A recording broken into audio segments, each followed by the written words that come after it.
Hi guys, I just wanted to share with you a very quick get ready with me video as a new mom.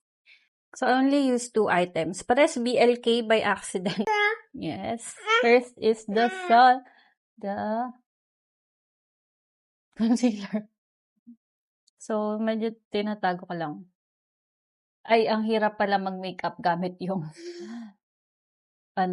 gamit ang phone as the screen. So I think this is gonna take me less than 5 minutes. And then, I use this lip tint.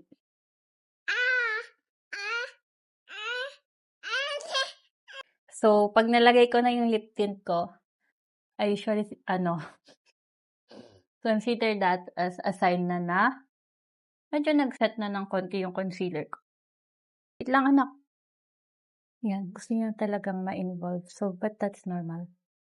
That's just concealer, pero ako, I can already tell yung difference. So, let me just add a little bit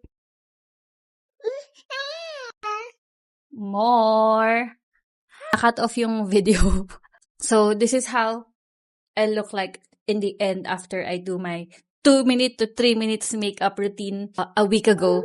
I realized that when it comes to personal style, it's not really just about the clothes that you're wearing, but it's really how you dress yourself from head to toe and from within. How do you feel about yourself? Do you feel confident? Do you feel happy?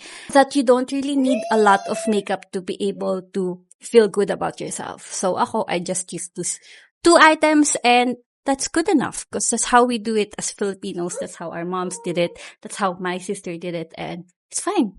To finish off my makeup and my style, I would always wear this when I go out. Medyo madumi siya ngayon kasi hinawak-hawakan ko with my kid, which is nagre-reklamo na siya in the background. So thank you guys for watching. I hope to see you on the next one.